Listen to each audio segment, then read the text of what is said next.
messieurs, bonsoir. Très heureux de vous retrouver pour cette nouvelle édition de l'Info. Tout de suite, le sommaire en images.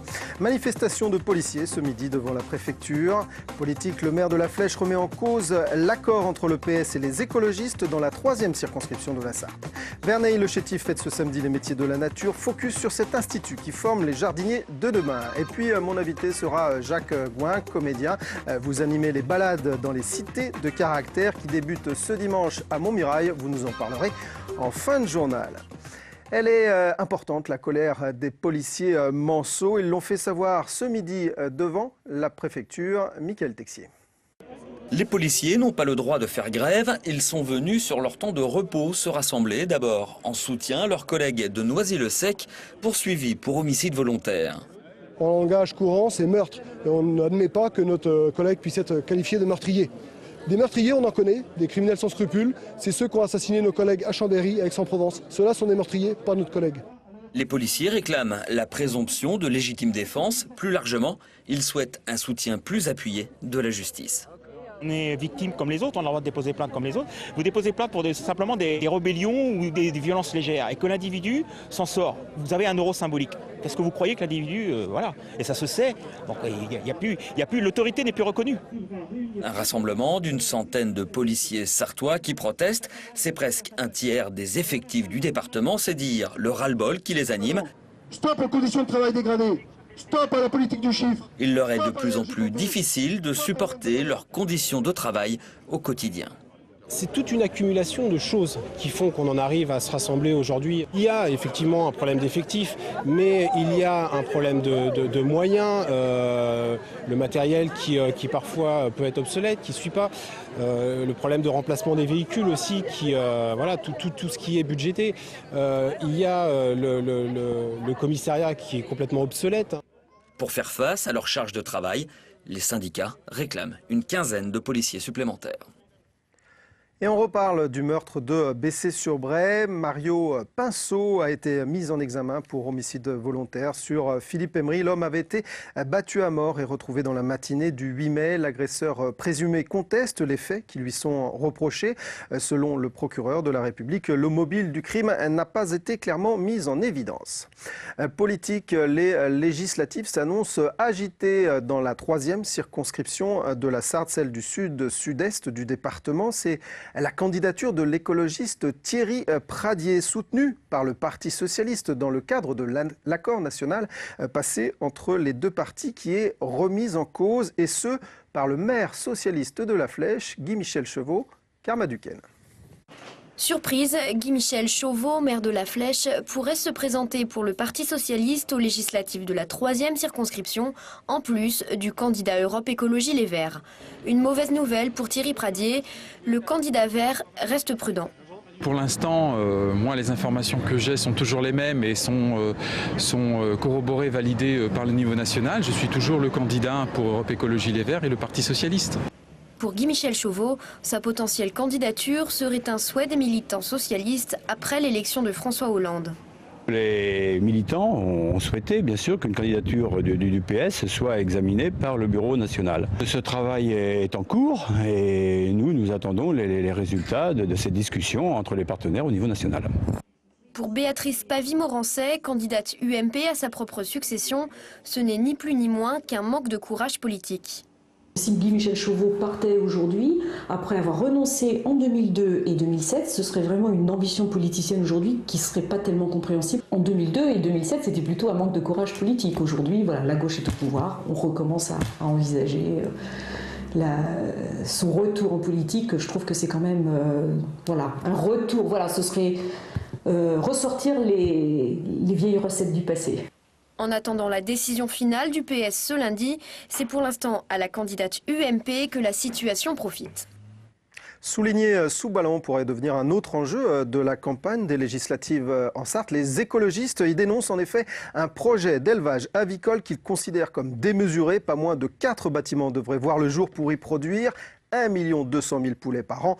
Le projet fait l'objet d'une enquête publique jusqu'à ce samedi. Social, on vous en parlait hier, les négociations chez Bopac, une société de la Bazouche sur le Loir qui va fermer. Ces négociations n'ont rien donné. Ce matin, les choses ont un petit peu évolué après la rencontre entre la direction et le préfet, notamment sur la prime de licenciement de 60 000 € que réclament les salariés. Écoutez l'un de leurs représentants syndicaux au micro de Mickaël Texier. Ils ont compris, au niveau de la direction, je parle, ils ont compris qu'il fallait qu'ils engagent la discussion sur la prime que l'on leur demande. Et nous, on a bien expliqué que ça fallait en discuter en même temps que de la cellule de reclassement et qu'il ne fallait pas discuter d'abord du reclassement et après de parler de la prime. Et apparemment, le message a été entendu et ils se sont exprimés dans ce sens au niveau de la préfecture. Donc mardi, on repartira sur une base de négociation dans ce sens-là. Et est-ce qu'on aura des réponses mardi? On aura des réponses mardi. Maintenant, est-ce qu'elles nous satisferont? Ça, c'est pas évident. Et il faudra continuer la lutte et les manifestations pour pouvoir obtenir nos revendications.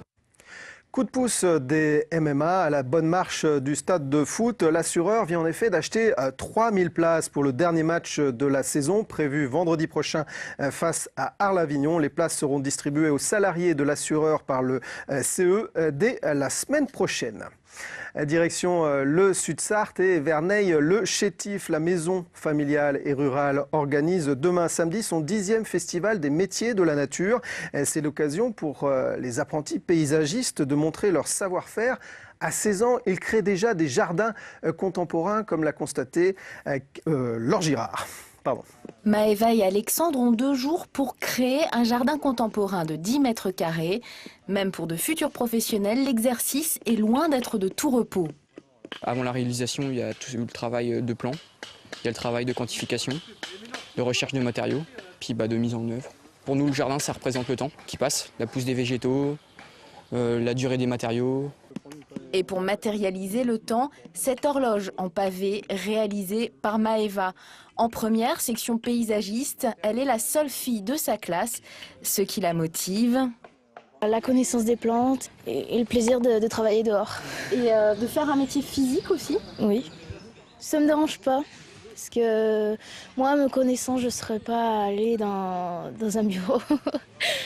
Comme eux, ils sont 170 à vivre au château, 15 jours par mois pour apprendre leur futur métier. Le reste du temps, ils sont chez un maître de stage. La maison familiale rurale est en fait une association sous contrat avec le ministère de l'Agriculture. La maison familiale porte bien son nom. Elle est familiale par rapport à l'ambiance qu'on peut y créer, par rapport aux liens très proches entre nos jeunes et l'équipe. Il faut savoir aussi que nos établissements accueillent des petits effectifs. Nous globalisons 170 jeunes et on n'en accueille que la moitié à la fois. En dernier, il met le gazon et en dernier, l'allée. Et parmi les moniteurs, Thierry Roussane. Ses élèves, il les voit déjà comme des professionnels en devenir. Je ne suis pas un enseignant, je suis un ancien professionnel. J'avais mon entreprise, j'ai eu des apprentis. Donc tout ça, c'est juste on va dire une transmission de compétences. Et puis après, il y a la dynamique du groupe aussi que j'aime beaucoup parce que ce sont des jeunes qui sont plein d'énergie. Une énergie et un savoir-faire recherchés. Les élèves de l'école sont très appréciés sur le marché de l'emploi. C'est l'heure à présent d'accueillir mon invité, Jacques Gouin. Bonsoir. Bonsoir. Vous êtes comédien, vous animez les balades dans les cités de caractère. Alors, on va l'évoquer dans les petites cités de caractère. On va l'évoquer dans quelques instants. La première de ces balades a lieu donc ce dimanche à Montmirail. Mais concrètement, c'est quoi? C'est qui ces cités de caractère, ces petites cités de caractère? Alors, ce sont 9 petites cités. Alors, il y en a qui sont un petit peu plus grosses que les autres. Globalement, ça va de Saint-Calais à Montmirail. Donc, Montmirail qui est une petite ville. Il y a aussi Asnières-sur-Vègre. Donc, il y a une charte architecturale. Enfin, il y a beaucoup d'éléments. Donc, elles sont fédérées. On en a 9 en Sarthe, je ne sais plus combien en Mayenne. Ça vient de Bretagne, en fait. Et on en trouve en Pays de Loire, donc en Vendée. Il y en a beaucoup en Maine-et-Loire. Très peu. C'est plutôt quoi, des cités moyenâgeuses, c'est ça? Ce sont des cités qui ont une unité architecturale, qui ont une vocation à accueillir le touriste ou le chaland, etc. Enfin, voilà, il y a comment expliquer ça? C'est un peu Nathalie Monod serait un peu plus à l'aise que moi pour expliquer. Disons que elles ont un ensemble architectural, enfin c'est un ensemble, voilà. Hein, la commune elle-même a une charte. Alors le lien entre toutes ces balades que vous allez faire, et donc je disais la première va commencer ce dimanche à Montmirail, c'est cette année la gastronomie. La gastronomie. C'est-à-dire c'est-à-dire qu'on va se promener dans ces petites cités. Hein, et on va essayer d'associer et l'architecture et la gastronomie. Alors par exemple, Montmirail, puisque c'est la prochaine, même l'entrée en matière, il y a plein de commerces. Ça, c'est un des grands mots de notre siècle, on va dire, les commerces qui sont fermés parce qu'il y a la grande distribution qui est arrivée, etc. Donc, on va retrouver un peu ces commerces. Et puis, eh bien, on va avoir des conférences, des gens qui vont venir expliquer des choses. Et moi, je vais faire le lien entre tout ça avec tous ces gens. Un petit peu je vais guider les gens et leur lire des bouts de texte. Essayer de donner une promenade vivante. Et la gastronomie est le centre. Alors, tout ça, c'est relié aussi à la rencontre régionale qui va avoir lieu à Sainte-Suzanne, je crois, le 3 juin.